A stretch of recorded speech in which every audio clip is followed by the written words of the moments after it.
wellnesscouch.com, streaming wellness into your lives. You're listening to A Quirky Journey, the Healthy Family Podcast with your hosts Jo Whitten and Fuad Kassab.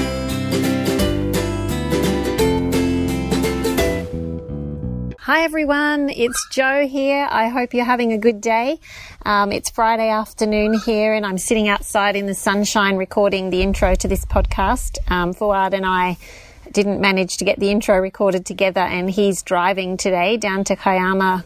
For those of you who haven't heard of Leila Masson, probably you have, but if you haven't, let me just give you a little bit of an intro to her. So she's a paediatrician and a lactation consultant here in Australia. She uses a biomedical approach to treat gastro-intestinal, metabolic, immunologic or other problems impacting a child's physical and mental health. She specialises in treating children with autism, ADHD, behavioural problems, OCD, kids with recurrent infections, nutritional deficiencies, breastfeeding, and she's really helpful for kids with allergies. So she practices in Sydney. She may also do Skype consults, I'm not sure, but she speaks at the Mind Forum whenever we have the Mind Forum in Sydney. She speaks at that and she is a really knowledgeable, helpful person to listen to if you can listen to any of her podcasts. This one we talk, like I said, we talk a lot about children's health and we answer things like, well, she answers, we ask things about breastfeeding and good health for babies. Then we go on to older children, children with allergies, kids that have problems with things like asthma and eczema and gut health issues, ADD, autism. So we talk through a lot of the questions that you guys sent in. So there's just so much packed into this episode. I think you'll find it really helpful if you've got kids, especially kids suffering from any kind of illnesses or allergies or behavioural issues, then please have a listen to this podcast. I think you'll find it great. So we've got the details for Dr. Lila's website and book on the show notes. Have a look at those. She has a book that both Fuad and I downloaded the book straight away at the end of the podcast before we even went off air. It's a really good book for children's health. So I know when I had my kids and they were little, I found a book that was so helpful to me that I constantly referred to whenever they got sick. That was all natural health. Like it went through what the problem, what the childhood illness symptoms were and how to work through them naturally and what to ask your doctor and things like that. So this is that kind of book. It's very, very helpful, but it goes into diet and all sorts of things. It's really great. So have a look at her book on her website. Okay, so I'm going to go and get this podcast up for you guys, and I hope you have an awesome weekend or whenever you're listening to this. Have a great day, and we'll talk to you soon. Bye. Hello, Lila, and welcome to our show. Hi, Jo. It's a great pleasure to be talking to you today. We're so glad to have you on here. We have lots of questions for you, don't we, Fuad? Yes. Oh, I look forward to them.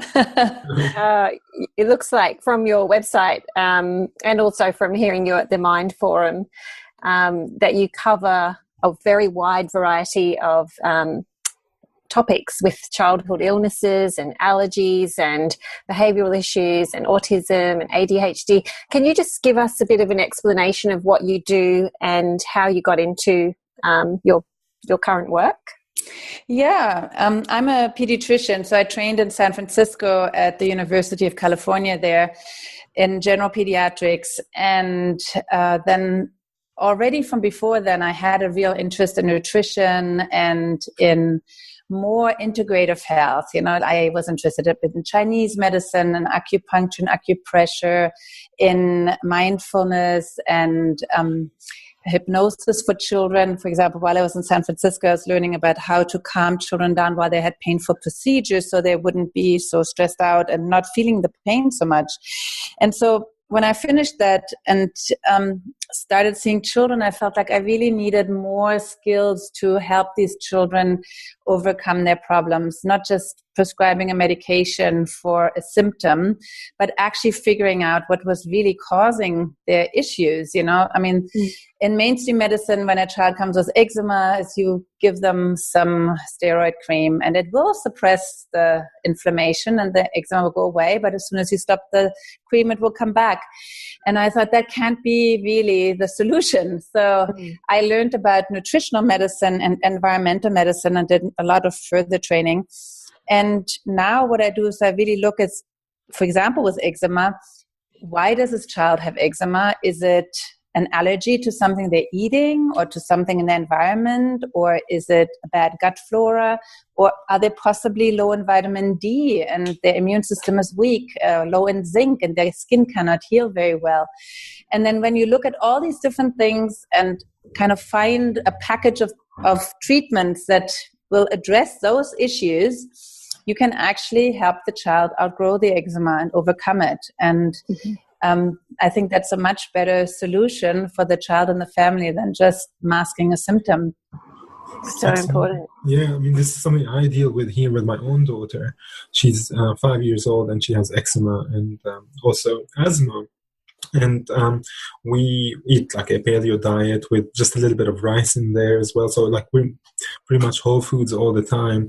But she still, every once in a while, has a flare up, and she experiences all these issues that we're trying to control with diet. But we also fear that there's something beyond that that we need to look at. But at her age, she's so young at the moment to like maybe do blood tests and things like that might be painful for her. How do you deal with children who are dealing with these really severe issues sometimes, and how do you how would you work around? What's your diagnosis process? Well, in a 5-year-old who's suffering from eczema, I would just say, a 2-minute blood test where you can use a numbing plaster on the arm so that she won't feel much of it anyway is going to be less traumatic than another 2 years of eczema. I mean, we know from research that kids who have severe eczema, they're really, for life, they suffer. They may outgrow the eczema, but they will never really enjoy the touch, the feeling of being touched, because it reminds them of having eczema. So I have my own sister had really terrible eczema as a child, and I can see even now as a grown woman, she doesn't really like to get close to people. And I think we do have the psychological studies on that it really affects people for life. So I think the sooner you can find the actual cause, the better. And if it does mean a blood test, I would prepare the child really well for that, but I wouldn't be scared to doing a blood test in a 5-year-old unless the child is super anxious. But most children, you can talk to them. There are ways, I mentioned the EMLA plaster, which is a numbing plaster you put on the arm half an hour before you go to the lab. So you actually don't feel much of the needle prick. You have to find a phlebotomist who's really experienced with children, and then you need to distract your child. So you can bring bubbles along, or you can read them a story or tell them a story. You can say, look, this arm, we're going to forget about it. The lady or the gentleman are going to deal with it, take some blood, but we're going to look over on the other side. And maybe even in this one case, I would allow a phone to be distracted. Yeah? Right. Yes. And it really doesn't take long. And I would say 95% of the children I see, they don't get traumatized. They're fine. They've forgotten about it 5 minutes later. There are some children who are super anxious, and then we work around it. We do other things. For example, there are many studies that show that the lower your vitamin D is, the more asthma and eczema you will have, and the more exacerbations, and the harder it will be to treat. So since I know that most children in Sydney in the winter are low in vitamin D, I would probably just give your daughter some vitamin D if we can't do a blood test, because most kids are low. You're not going to harm a child. In Europe, in the areas that are as far away from the equator as we are here, children do get vitamin D in the winter, all children. So it's public health policy. So it's safe and it's effective, and the kids get sick less often. And in particular for asthma and eczema, it's very, very helpful. That's really a great tip. I don't want to get into the details because I'm getting the urge to ask what kind of blood tests you get into. Maybe we'll get we can do a little practice consultation.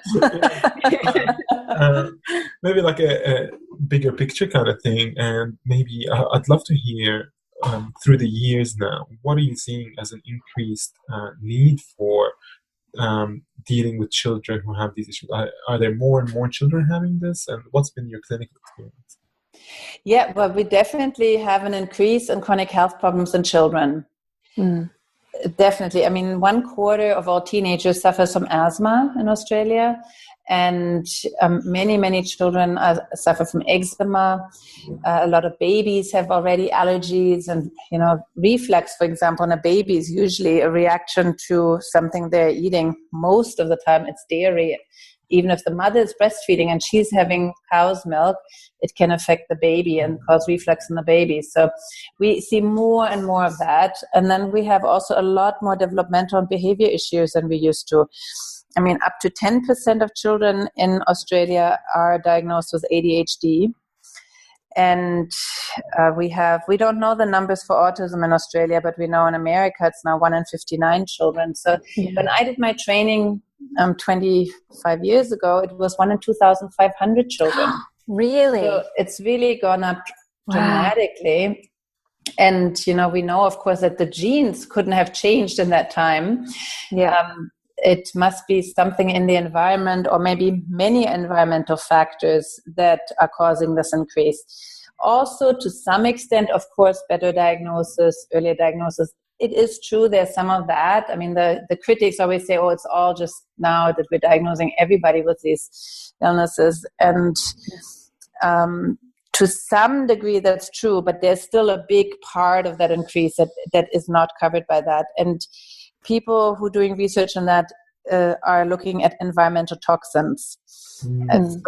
For example, we know that the closer a woman lives near to a field where they use pesticides in her pregnancy, the higher the risk that child she was pregnant with will develop autism.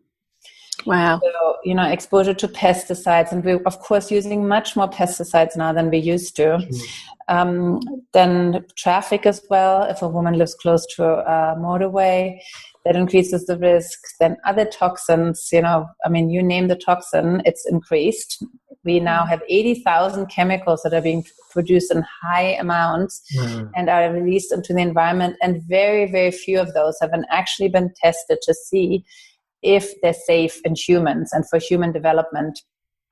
So we are really doing a huge experiment with our children, and we're now saying that the children are the canaries in the coal mine. They are the ones who are showing us that this environment is just not livable anymore. We cannot continue to pollute our earth the way we're doing it.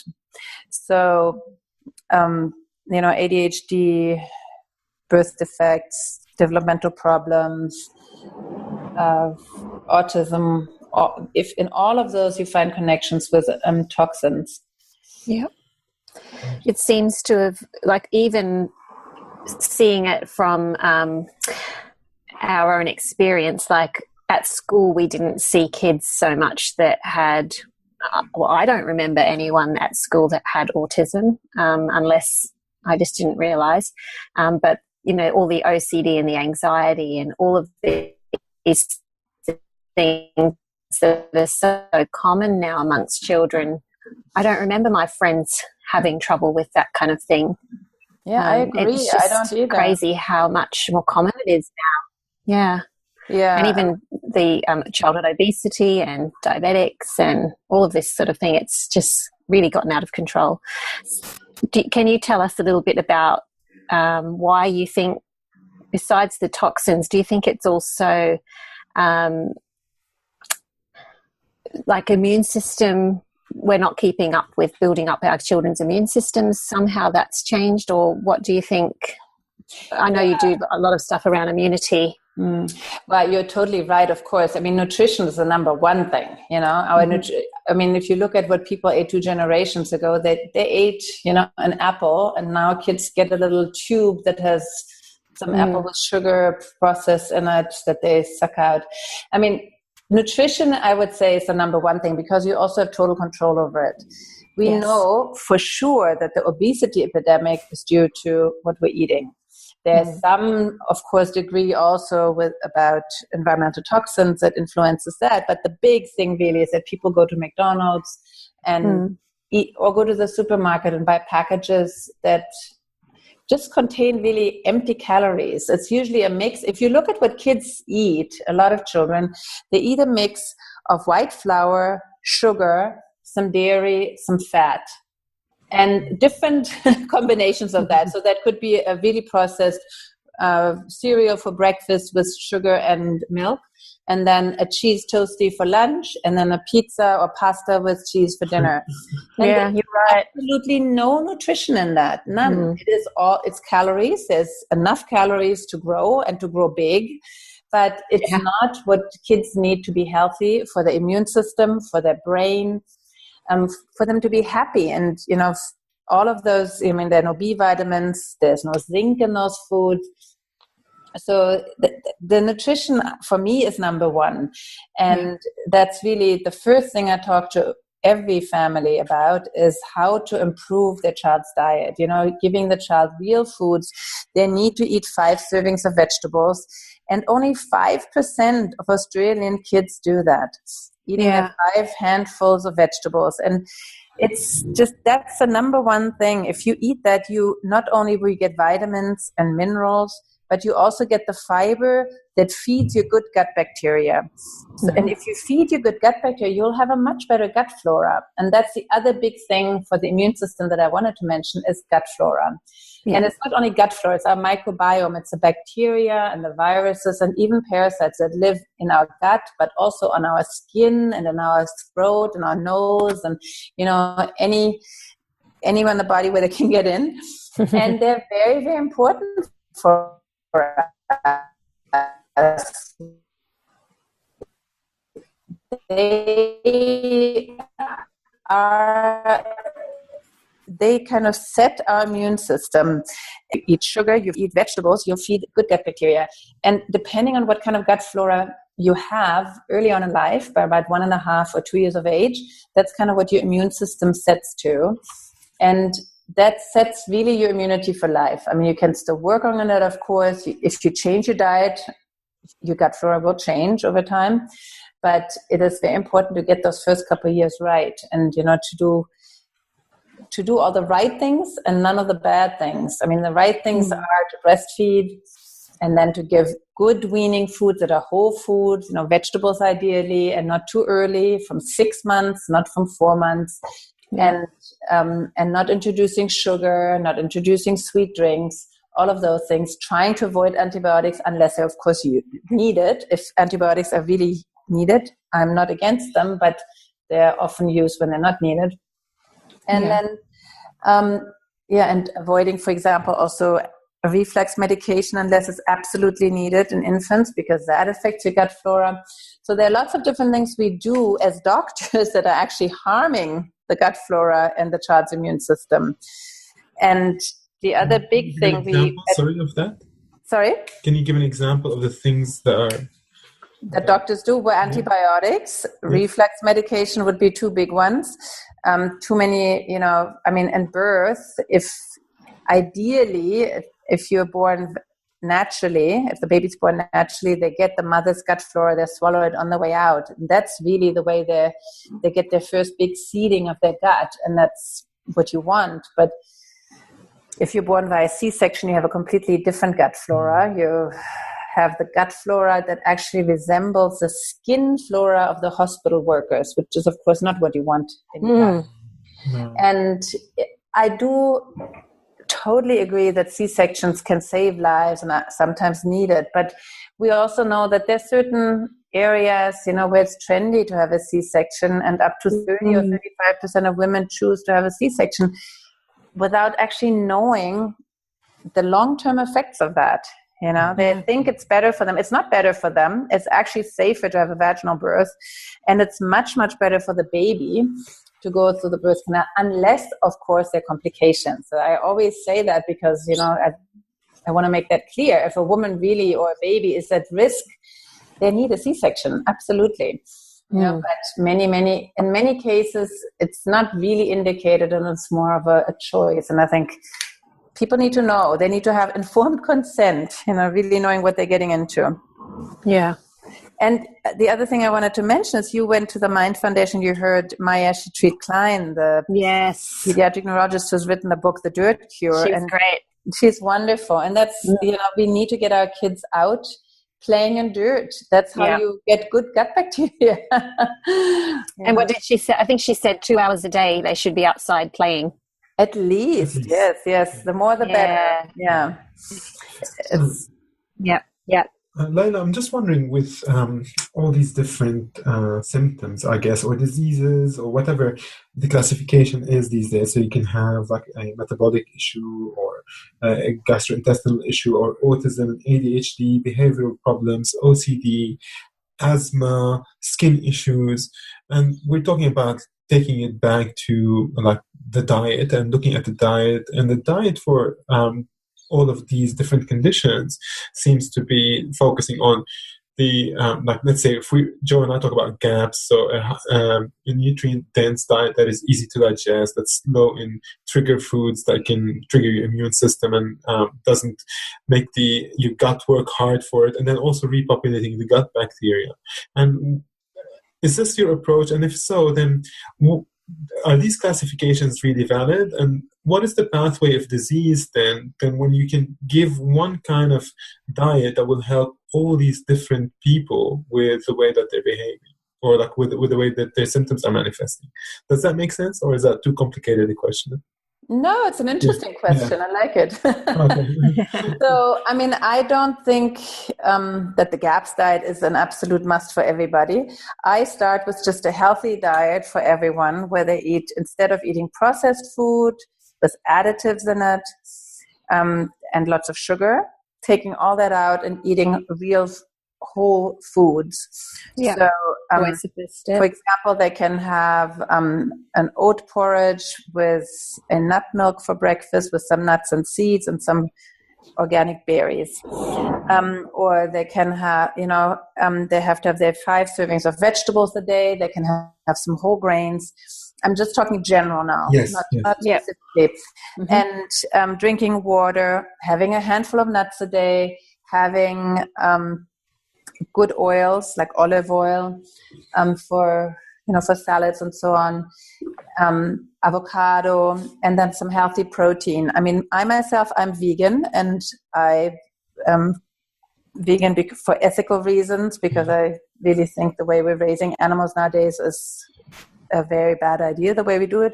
Also for the environment, we're destroying our environment with the factory farming.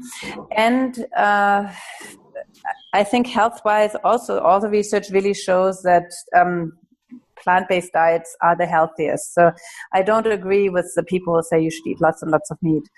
But a little bit of meat is probably okay, for our health. So I think, but you have to have that as a condiment to your lots and lots of vegetables. That's the big thing. Yeah. And then specifically, so I see children with allergies, and sometimes if they eat this healthy diet and they're allergic to something, they're not going to be well. So let's say they're allergic to rice or wheat or dairy, then we need to take those things out. But you can test that. And I take the food that the child is allergic to out until their immune system has had time to recover, and hopefully eventually they outgrow the allergy by, improving the gut flora, getting their vitamin D level up, their omega-3 level, their zinc level, all of those, whatever they may be missing in their system. If we get that all to optimal levels, often the immune system just calms down enough that the allergy is no longer there. On the other hand, a child with ADHD, it's maybe more important to really concentrate on the sugar and on the additives. I don't want anyone to have additives, but in particular, a child who has ADHD, if they have a coloring like 102, the orange color, they just often climb the walls, and that's an absolute no-no. And then for a child with autism, I would usually recommend a trial of all gluten and all dairy, because children on the autism spectrum have yet again a different kind of gut flora from neurotypical children, and they cannot digest fully gluten and dairy. And then the half-digested gluten and half-digested dairy gets absorbed into the bloodstream and looks in its molecular structure very similar to morphine, and goes to the endorphin receptors in our body and causes exactly the same symptoms as if the child had morphine. So they're drugged, they're addicted to the food, and a lot of parents of children with autism will tell you that their child is addicted to gluten and dairy. They will climb into the cupboards to look for it. Yeah. They'll eat Play-Doh if they can't get other wheat, and they get constipated. A lot of children with autism, up to 80% of kids with autism have gut issues, and often it is a mixture of constipation and overflow diarrhea. And part of the problem is this morphine effect of the gluten and dairy. And then there also the other third effect of gluten and dairy is that they're kind of in their own world, just like an addict, a morphine addict. They're kind of quite happy not to interact and just be in their own world. And when you take gluten and dairy completely out of their system, within a few weeks, I hear it over and over again from parents, my child is becoming more interactive. He's looking at me now. He's noticing what's going on around him or her. And that's, so that's that gluteomorphine and caseomorphine effect. So there's a specific diet that may be helpful in a specific issue, autism. Not everyone, but many, many children will respond. And you could actually do a test to predict who will respond you can do a urine test for this gluteomorphine, caseomorphine, and see if the child has it, you can measure it. Can we go back to the beginning and have a little bit of a talk about breastfeeding? Because I know I had a lot of trouble with my last two with breastfeeding, and it was due to my own health. Do you also work with preconception with mothers? Do you do that kind of work as well, or is it mostly starting from where they're at? And what's some advice that you would have for new parents? Yeah. So as a pediatrician, I really start seeing the family usually when the baby is born, after birth. But I've had several families who came and said, we want to see you while we're pregnant just to make sure that we're, preparing on the right track for our baby. Yeah. Maybe because there's a health issue with older siblings or in the family. So, and I think it's very important to work with somebody. We now know that preconception is amazing if you can do preconception health, so just, working on your own health, both parents, before you even conceive the baby. And, learning about environmental toxins and getting rid of them out of your home. Yeah. And so you're not even exposed to them.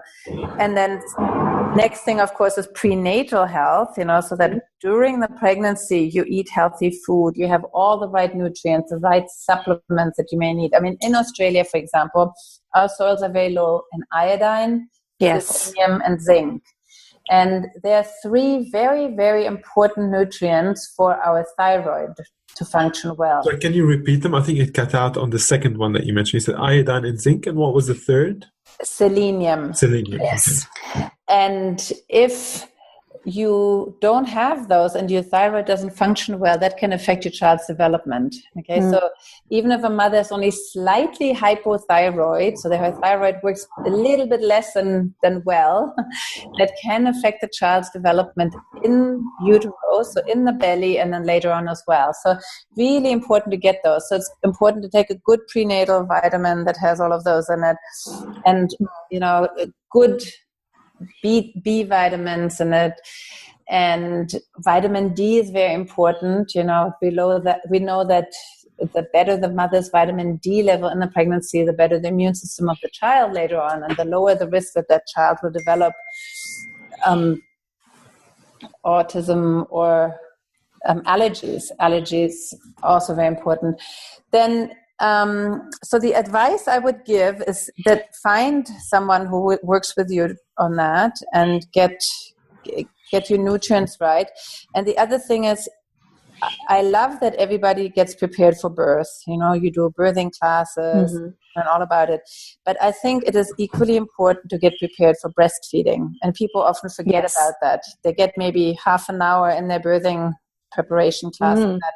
But breastfeeding, I mean, even though it's a natural thing, it doesn't come so naturally nowadays because we don't see it. I mean, if you lived in a traditional village where you're surrounded by people of all ages, and you would have seen 100 people breastfeed before you give birth to your own child and breastfeed, and there would be 100 women around there who would help you.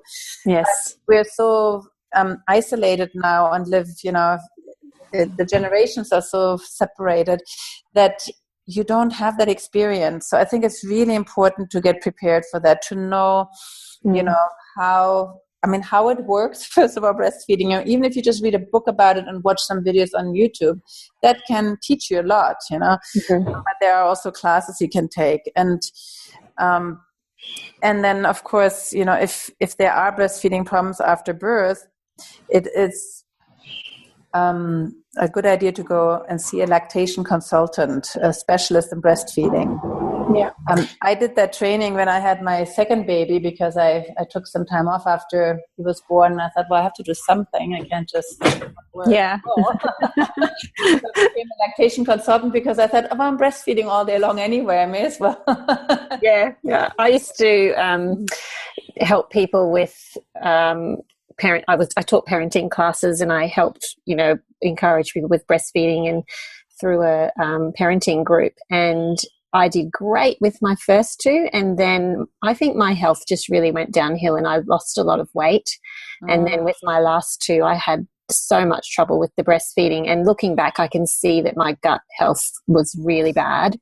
And I was going to lactation consultants, and they said it's got something to do with your diet. But I think back then there wasn't as much help on diet as there is now. I don't know, or else I just didn't find it. And I sort of gave up after about 5 months of supplement feeding and tube feeding and all the things. But that sounds hard. It was really stressful. I had to pump after every feed, and it was just like you felt like your full-time job was either feeding or pumping or trying to get some sleep. And I know there's a mother that has commented in the chat group and asked, does it like if you have a baby and you're really struggling with the breastfeeding, what would be the first thing that you would look at for the mother? Well, so if you want to breastfeed, the first thing I would look at is I would actually examine the child's suck and see if they have a tongue tie, for example. That would make breastfeeding very hard for the baby. And those are the babies that often hurts the mom to breastfeed, and the baby can't really get a good latch for very long. So they feed for a minute and then they get tired. Because it's actually when your tongue is held back with that tongue tie, it's like, like wanting to reach out with your arm, but somebody's holding it back, and you keep trying to reach, and you get very tired very fast. So that's one thing. And then looking whether the child has good tone. Some children have low muscle tone, and then I would look at why. Maybe they need some, I don't know, it depends on the child, but maybe they're iron deficient or something like that, And then for the mom, of course, that she gets enough support at home. I think that's very, very important. We expect moms nowadays to give birth and within 3 days to look perfect and go out and and celebrate. And that's not how it goes. You're supposed to be home for 4 weeks, looked after by your aunts and aunties and and being pampered, and all you have to do is get the breastfeeding right.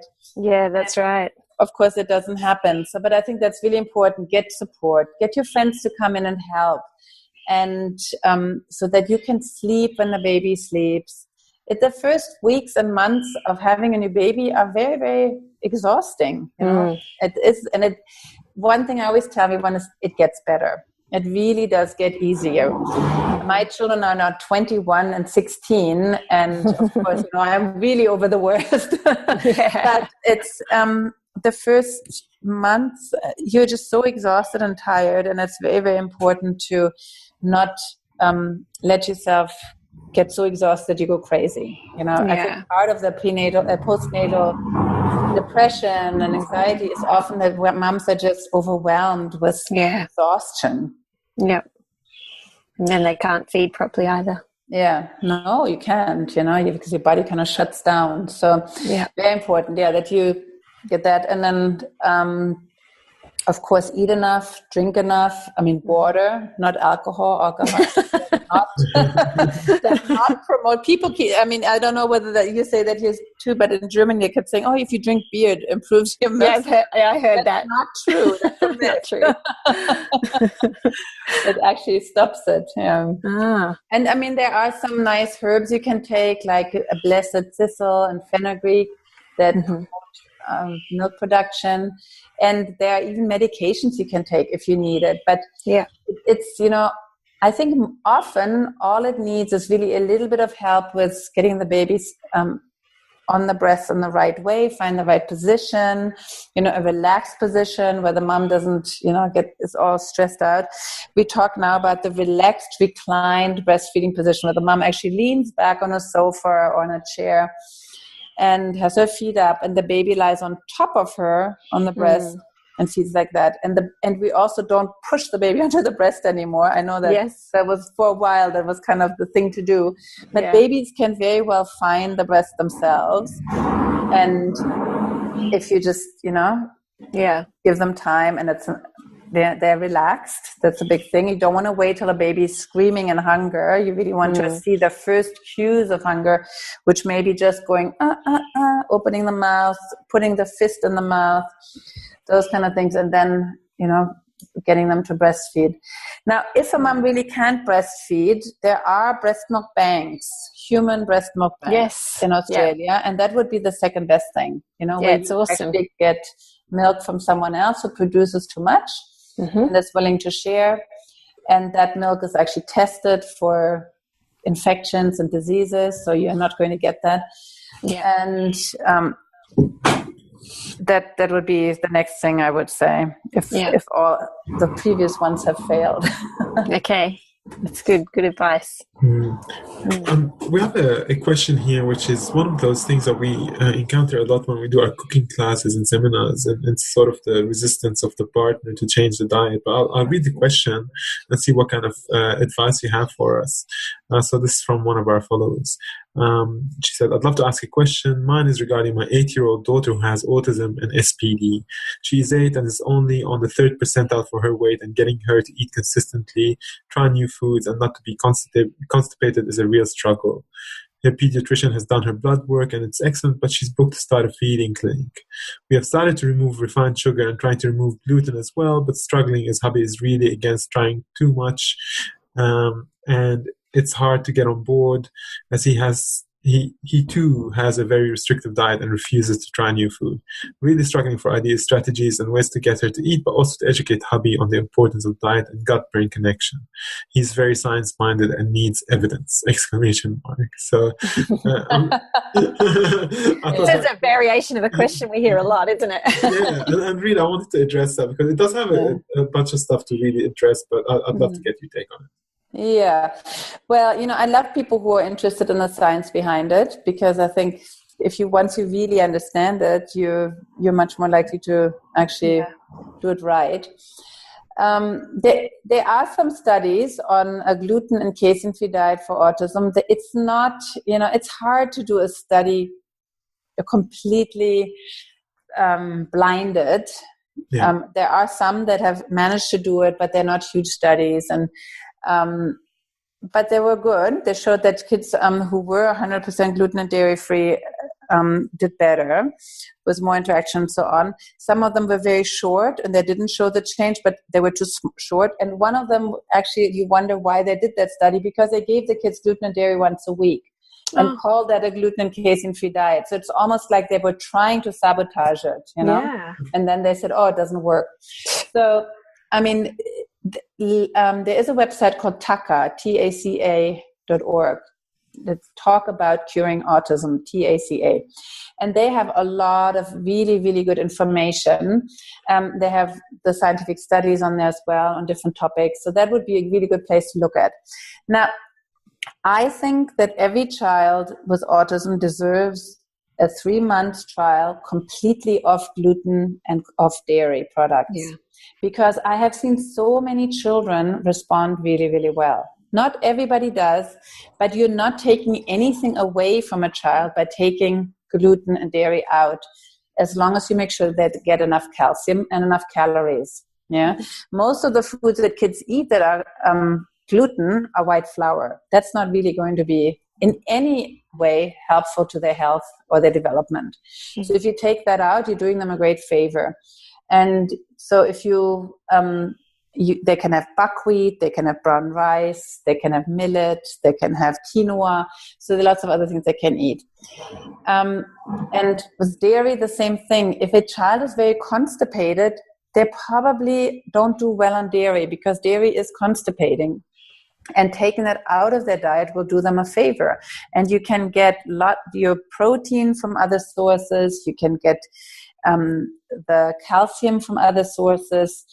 It's, you're not missing out by not having dairy. And I just like to remind people that we're the only species that drinks milk from a different species.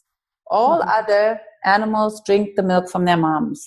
You won't see a giraffe suckling on an elephant. It just won't happen. And we're the only ones to do that. And the milk of cows is not made for humans. It's a different composition. It's not really, and a lot of people have problems with it. Not everybody, but lots. So when a child is super, super picky, I often check their zinc, because if you're low in zinc, your taste buds don't work very well. And then everything you taste kind of tastes awful. And the other thing is, if your zinc is low, you're more likely to have sensory issues. So getting their zinc levels up to normal will help. It will also improve their immune system, their mood. They'll be less oppositional. So the zinc is so important for many, many different processes in the body. It's like a magic mineral, I think. But I think, so a 7-year-old girl who has all of these issues would also benefit from being seen in a feeding clinic, because, just for the different textures that she may like or not like, to help you find textures that she enjoys. For example, I know children who only eat crunchy food. Then we will make, for example, kale chips that are crunchy, and crackers that are healthy that they can eat. And there's so many different things you can do with the help of a good nutritionist and a feeding specialist. It does take time, but I have seen hundreds and hundreds of children who used to eat only like 3 foods, now eating a wide variety of healthy foods. It does take time. For every child, it's different. Some start eating within 4, 5, 6 weeks. They start eating really healthy foods. Some it takes 6 months or even a year. But just by offering the healthy foods and getting, the basics right, taking out the foods that are actually not good for them. Sugar is not good for anyone, especially not children on the spectrum. I would, as I said, for every child on the spectrum, I would trial them off gluten and dairy. And there are good websites and books that tell you what you can feed them, nice ideas of meals. And luckily it's become so much easier nowadays to go gluten and dairy free, because there's so many healthy options. It used to be that, you take gluten out and, oh my God, what am I going to give my child? But it's not hard anymore. One of the pitfalls is that if you go gluten-free, to buy a lot of store, processed foods that are gluten-free, and they are not necessarily healthy. Yeah, so you really want to go back to whole foods. As I mentioned, if you want to replace gluten, do it with quinoa, do it with some brown rice, millet, but also sweet potato, for example, gives you the same kind of calories and starchiness that kids may need for their energy. Some kids on the spectrum go gaps, and that sometimes they need that, really absolutely no grains. But I always start just with the gluten and casein-free diet first and see how they respond. And if all their gut issues disappear and they start eating and their behavior development improve, then they may not need that. But, the GAPS diet can be amazing for some children. Do you ever use the ABA, or what is it, behaviour analysis strategies for feeding for kids? Yeah, so I don't do ABA myself, but there are therapists out there that can help children with that. Mm-hmm. And I do think that ABA or RDI, so either applied behavior analysis or relationship development intervention, one of those two would be a really, really good thing to start early on with a child on the spectrum. Because there is research, especially with ABA, which has been practiced for over 20 years, or many more years actually, but studied intensely for the last 20. They have shown that kids can recover from autism just by doing intensive ABA, but they do 40 hours a week. Wow. Do you want to just explain a little bit about what that is for our listeners? Yeah, so ABA is like really retraining the brain. So when you think about when your child gets diagnosed very early with autism, we still don't know exactly what's causing autism. We don't know what's really, we know that it's inflammation in the brain, and we know that certain parts of the brain are not working very well. And the idea of ABA is that, if a certain part is not working well, early on you can still set pathways, different pathways that will achieve the same outcome. So if a child can't speak, for example, because certain parts of the brain for speech are not functioning well, you can set down new pathways in the brain by just repeating the same thing over and over again. So ABA is very repetitive. They repeat things 10 times every exercise, and then they get a little reward. And for me, it's important that this reward is, of course, not sugar. Yeah. It used to be sugar, and now it's often a sticker or just a high five, or something that depending on the child. Yeah. And it's ABA used to be quite rigid. Now it's become much more organic. It's also rarely now done for 40 hours a week, because hardly anyone can afford that. Yeah, who has the time? Well, it's done with therapists. Oh, I see. You pay. I have a friend, one of the first children with autism I knew was my best friend in America. Her son developed autism, and she started intensive ABA with him for 40 hours a week. He did it for 2 years, and he is now 21, and he's completely neurotypical. That's awesome. He had by 5 years of age, he didn't know anymore there was anything wrong with him. Wow. I shouldn't say wrong. There's nothing wrong with autism, but different. Yeah. Yes. Yeah. And and she did the diet as well, and she did some other things, but the main thing she did was ABA, and the really traditional way. Now here I would say most people do maybe 10 to 20 hours a week of ABA, which is still a lot of time for a child, so it's you can still achieve a lot. And so it's really about that repetition of getting something completely right until it's kind of carved down into the brain. Yeah. And it works. I have, sometimes when a child just needs, even a neurotypical child just has trouble, let's say, making eye contact, I tell the parents, just sit down with your child and say, I'm pretending now that I'm the neighbor. And I walk by and say, hey, Charlie, how are you? And all you have to do is, hi, thanks, fine, how are you? And you practice that 10 times, and it really makes a difference. And then the next day you say, okay, today I'm going to pretend I'm different people for each of the 10 trials. And you have to do the same thing. And then you can slowly, increase it. And practice really, really works. We know that any skill you want to learn, you have to do 10,000 hours. Yeah, that's right. To get good at. For social skills, depending on how easily they come to you, you may need those 10,000 hours, and that's where the ABA comes in. We've covered nutrition and whether it's through diet or supplementation, and I'm wondering what other strategies you have. Like, do you focus on the microbiome at all? And if so, how do you do it? What's your approach? Yeah, the microbiome is the hot topic, and I definitely focus on it because we now realize that we are actually just evolved as a bag around all those bacteria and viruses and parasites that have been around for millions of years, much, much longer than us humans. And they felt like, oh, maybe we're safer if we grow someone around us, so we're safe. So the microbiome is incredibly important, and we are just starting to learn about how hugely important they are, not just for our immune system, but even for our mental health. We now know that what the bacteria in our gut, for example, can produce chemicals that can either make us angry or they can make us calm.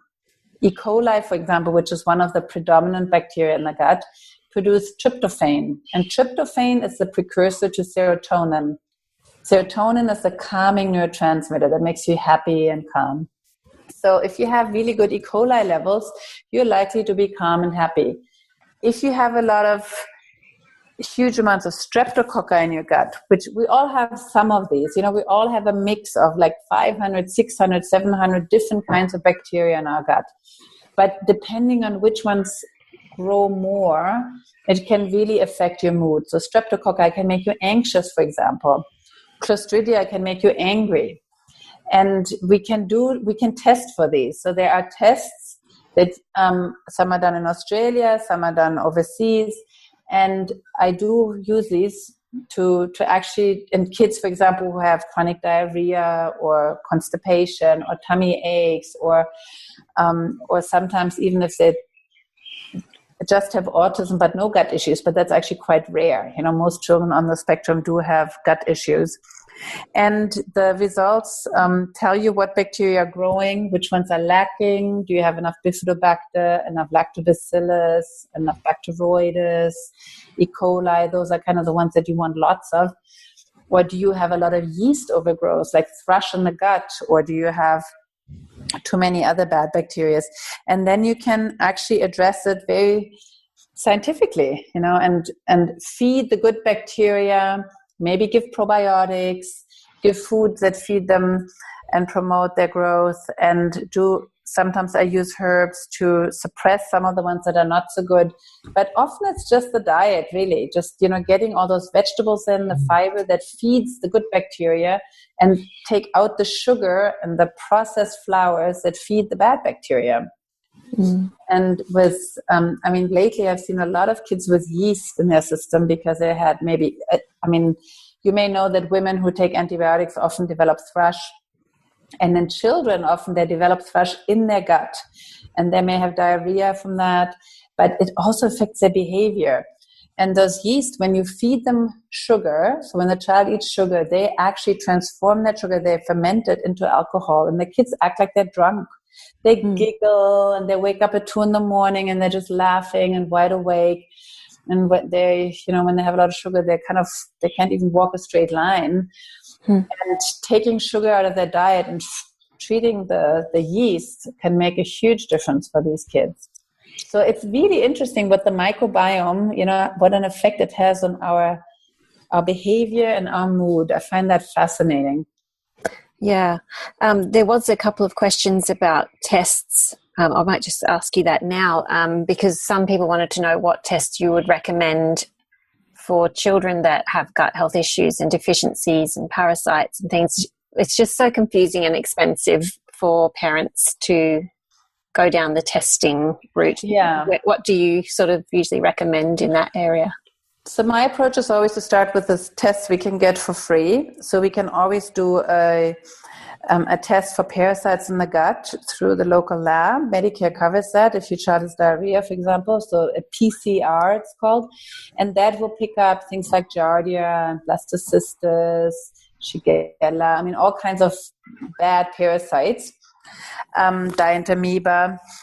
And a lot of children with gut issues have those, and treating them will already make a big difference. Now, there's one really interesting fact about Dientamoeba, which a lot of children have. It's a microscopic parasite, and it gets carried by pinworms. So if you treat just the Dientamoeba, it will come back because the pinworms are still there, and they'll bring it, they carry it. Yeah. So you really have to treat the pinworms first. And most kids will tell you sometimes, I have an itchy bum. Yeah. And sometimes we ignore it. Sometimes maybe we treat it with 1 dose of Vermox. And that's just not enough. So the way to treat it is you have to do 3 doses on 3 days. So you do like a dose on Monday, Tuesday, Wednesday. And then 2 weeks later on Monday, Tuesday, Wednesday, you do the same thing again. So they get 6 doses altogether. And that's Vermox still? Either that or Combantrin, one of the two. And because with the medication, you only kill the adult worms. They have already laid each 17,000 eggs. Wow. before they die. So if you don't scary. do that second, all of those, will start laying eggs again. So Did you say 3 weeks? After 3 weeks? No, 2. 2, sorry. So on day 1, 2, 3, and then 14, 15, 16. Right. Basically. Yeah. And that way you get rid of the pinworms, and a lot of children will already be much calmer and less hyperactive, and maybe have less tummy aches. And then if they've died amoeba, then you can treat that with some medication as well, or some herbs if you prefer, or probiotics as well, or a combination. But if that, and then you can do a lot of blood tests as well on Medicare. You can check your vitamin D, your iron, your B12. You can check for allergies. You can check, I always check lead and mercury in children who have any kind of developmental issues, because, it's really important to know if you're exposed, and surprisingly many children are.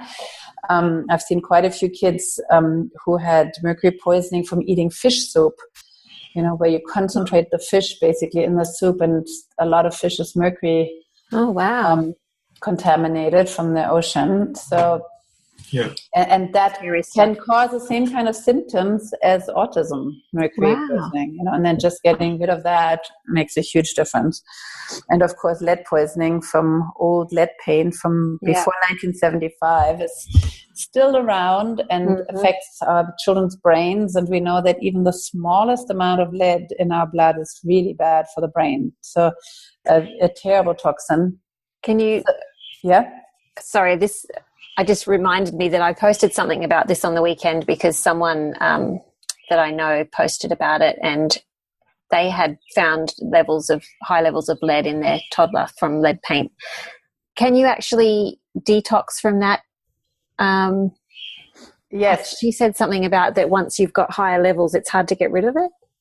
Well, the first thing is to get rid of the exposure. Okay? Yes. So move out of the house until it's completely, all the lead has been taken away. They're very important, because it settles into the dust, onto the ground, and the toddler will pick that up.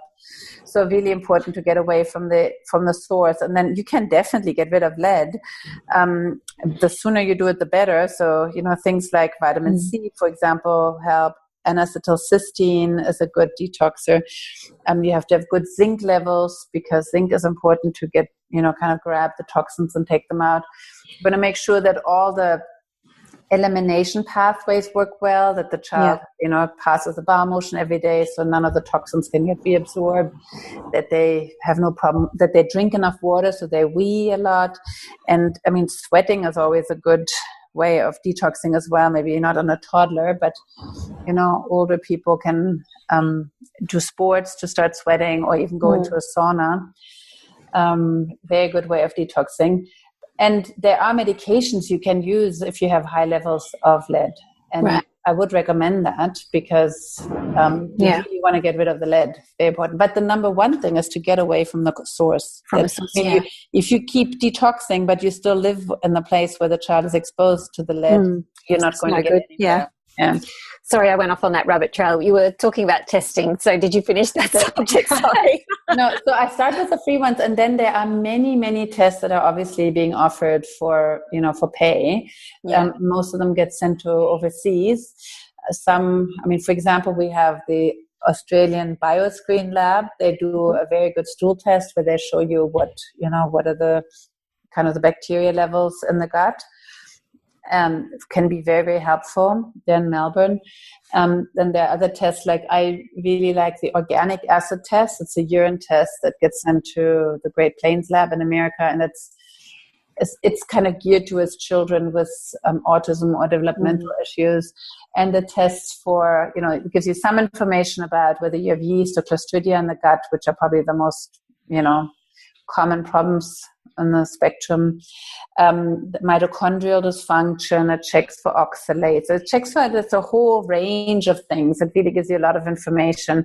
It's not hugely expensive, and I really like getting that, not right at the beginning. I always start with the free stuff and the basic stuff and see how far we get. And then we do that as a next step if needed. Many don't need it. Yeah. And so I think, I would be wary if somebody, at the first appointment wants you to do the expensive testing. You don't need that, You get a lot of information from a good history and some basic testing that can be free. I'll just quickly ask a couple more questions here that I've got because I'm mindful of your time. There's a couple of mothers who've asked about kids that just want to eat constantly, and they're wondering if it means a nutritional deficiency. Or one of the ladies says she's her boy he's a 2-year-old, and he's on stage 2 to 3 gaps due to severe allergies and anaphylaxis. So he's having the really nutritious foods, but he just eats and eats and eats. And she's just wondering how you know if it's a nutritional deficiency or how you know if it's the body healing and growing when they're really hungry all the time. Yeah, so I think you can probably figure that out by what they look like. Are they growing? Yeah. Are they looking healthy? And 2-year-old needs to eat a lot. Yeah, they're growing very fast. Or do they look really pale and underweight? Yeah, which is what I was like before I healed my gut. Yeah. Wow. Yeah. And I would eat all the time. And I do see children who are eating all the time, and they're even eating dirt, and that's a clear sign that the child is looking for a nutrient that they're not getting. Okay. And often it is iron. Yes. So iron deficient kids will just eat and eat and eat. And if they're not eating iron-rich food, they're not getting it. Or if they can't absorb the iron for some reason, because of inflammation in the gut, then they'll still keep eating. So I think, so if the child is eating and eating and eating and not putting on weight and not looking so great, I would look at maybe using some enzymes to help them break down the food better so that they can actually absorb it. And of course, work on the gut and, reduce any kind of inflammation in there. Yeah. And if that's not enough, I would check if they're, if they have signs or symptoms of specific deficiencies. I always look. So if a child is very pale and kind of tired, I think iron and B12 could be deficient. You can do a little blood test for that as well. If they have white spots on their fingernails and they're very irritable and they are quite picky about their food, even though they eat lots of it, but not really variety. I think zinc. Okay. Those are all symptoms of low zinc. And there are others. If they have bumpy skin on their upper arms, like that sandpapery feel, that's often an omega-3 deficiency.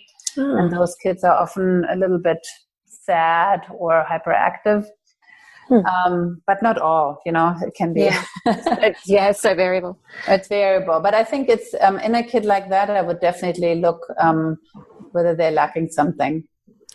What about if they get the dark purple looking circles under their eyes? We call those allergic shiners in medicine because they often caused by allergies. And I can see it in some children.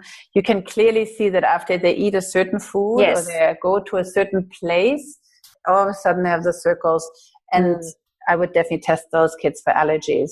Okay. And what kind of test would you do for allergies? Would you recommend? So, you can either do a RAS test, which is a blood test, and you have to kind of choose, in either way, you have to choose and think, what's the most likely that the child's allergic to? So I often have the parents keep a bit of a diary before and to see, is there any particular meals after which the child either gets the dark circles or just doesn't feel well or has a tummy ache or gets flushed, and then we test those foods. There are some foods that are more common than others. The most common ones would be dairy, wheat, egg, soy, nuts, and corn. And then, of course, as the kids grow older, then you add shellfish and fish to that. But those are kind of most common. And I have to say, 15, 20 years ago, the kids I saw all had one of those as their allergy. Now, kids have not just one, but maybe 3 or 4 of those, plus really weird ones like buckwheat or rice or oats. Things that we didn't think kids could be allergic to. Kids are now allergic to. So it's definitely increasing. Yeah. So the other test you can do is you can do skin prick testing. where you make little scratches on the skin. You put an allergen on there and you just see whether the kid develops a red ring around that. But you have to go to see an immunologist for that. They do that. Okay. And then there are tests that you can send overseas, little blood tests for IgG and IgE allergies.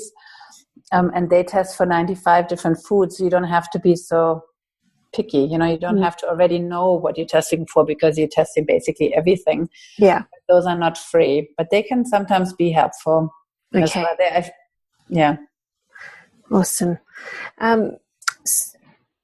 If you have a child who's really going through the asthma and all of that kind of thing, is there, someone's just asked, is there a way that you can really support them through a detox process to minimize the symptoms and prevent the need for increased medication? So in a child with asthma, one thing I always look at is how are they breathing? A lot of the children with asthma breathe through their mouth instead of their nose. Yeah. And that's a big problem. So apart from looking at their gut flora and at their vitamin D and their zinc and their allergens and all of those things, I always send these children to someone who specializes in breathing technique. Because when you breathe through your nose, you actually, all the air gets filtered through the little hairs in your nose, and you get a lot less allergens coming into your system. When you breathe through your mouth, they go straight into the lungs, those allergens. Yeah. Plus, when you breathe through your mouth, you actually overbreathe. You breathe off more CO2, which brings on a whole cascade of constricting the little arteries and veins in the body, and the muscles get contracted, and that's kind of this what brings on an asthma attack. So learning to breathe calmly through the nose, there's a specific method called Buteyko breathing method. Yeah. Mm-hmm. And I have seen so many children being able to reduce their medication or even come off them completely by learning to breathe properly. Yes. Now, I never tell people to stop their asthma medication. They really need to continue it unless they get better and better and better, and then they can reduce it. And if they manage to outgrow their asthma, they can stop the medication. But, don't just stop it and think, I'm just going to breathe, right? You have to do that under supervision. Yes. But it's, I have seen many, many children achieve that, to come off their medication. So it's possible. Okay. Is this even for kids who have like a blocked nose? Like my daughter has, as you were saying, she can't really breathe through her nose because it's always blocked. So does Buteyko help for that? Absolutely. And that's exactly, where people tell me, oh no, but I can't breathe through my nose, it's blocked. And Buteyko teaches you to unblock your nose by breathing properly. When you breathe through your mouth, your nose gets swollen up, and then there are, of course, certain foods that can also make you more congested. And some people it's dairy. So I'd probably, just do a week's trial or 10 days of dairy to see if that helps as well. But also do the breathing training and see if that helps. And how young can a child be when they start that kind of training? So in general, they say school age. They have classes for school age children. I have seen some really clever 4-year-olds do the training because they had older siblings who were doing it. So they came along. But in general, about 5, I think, is a good age. But we can teach children even younger to start breathing through their nose. One thing you can do is you can just put a little cardboard, just a tiny little piece of cardboard between their lips and say, hold it there while you are drawing, for 15 minutes or something.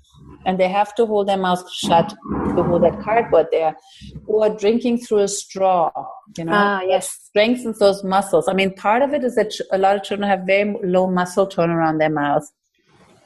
And it's not just a problem for breathing. It actually has an effect on so many different things. If a child breathes with their mouth shut, their tongue will be at the roof of the mouth and push against the teeth.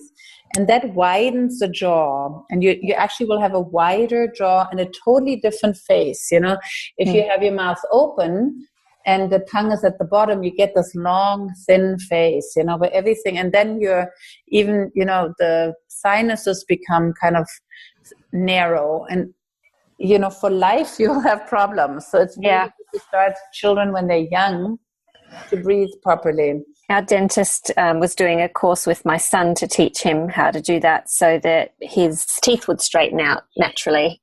Exactly. Then you don't need braces later on. If the children who breathe properly don't need braces. Yeah. You save yourself your $5,000 down the line. Okay. Well, did you have any more questions, Fuad? We should probably finish up because it's been so many questions, but I know. We have to meet more often. Yes, we will. I'm sure we'll get it. The thing is, when the podcast comes out, then we get more questions. We go, what about this? But that's really helpful. There's so many things about children's illnesses that it's all interrelated, isn't it? There's so many things that overlap. So maybe could we just end with a bit of encouragement from you? Have you got a good story that you could tell us about, that you've really seen the change in a child through what you do? We would love to hear a good story. Yeah. I mean, I have many good stories, but I'm just thinking of a child I saw a few weeks ago who was just sick constantly. With one infection after another. Whenever there was a virus, they'd catch it. And all we needed to do was really help the whole family to eat a healthier diet, to start eating vegetables, because they were like a typical Australian family and eating, maybe 1 or 2 servings of vegetables and not 5. Yeah. And get rid of the sugar. I tell everyone to watch That Sugar movie, which I think is a very entertaining movie. It's a good one for kids, yeah. Exactly, and they really get it. And then the child was vitamin D deficient, like many kids are in the winter here, because the sun is at an angle where you don't make enough vitamin D in the skin, even if you're outside. And the child was also low in zinc, which is quite typical in Australia because the soils are low in zinc. So we gave a supplement of that. And that was 2 months ago. And we were really afraid that this winter was going to be really bad with lots and lots of infections again. And he has been completely fine. So, sometimes it's really simple, good diet and a few basic supplements just to get the levels to optimal, vitamin D and zinc. Omega-3 is a good one to always add in as well for the immune system. And you can make a huge difference for everyone. And, it makes the child can now go to school. It's not missing school. The parents can go to work because the child is not sick. Everybody's happy. Yeah, that's good. Just simple things like that can make such a big difference. Yeah. Well, thank you so much, Lila, and we really appreciate you coming on the show. If anyone wants to contact you for an appointment, how do they find you? So the best way is to go onto my website, which is drlilamasson.com, drlilamasson.com, and they can book an appointment through there. And we'll put the link in the show notes as well. Wonderful. And I have a Facebook page called Dr. Leila Masson where I post, research on children's health. And a blog as well that people can either sign up to my newsletter or just see it on Facebook. Okay. So those are good ways of staying in touch. We also have a book which we haven't mentioned. Oh, it's a good yes. We need to mention that. Yes. Tell us about your book. Oh, yes. I wrote a book called Children's Health A to Z because people had so many questions and I thought, I can't see everybody. No.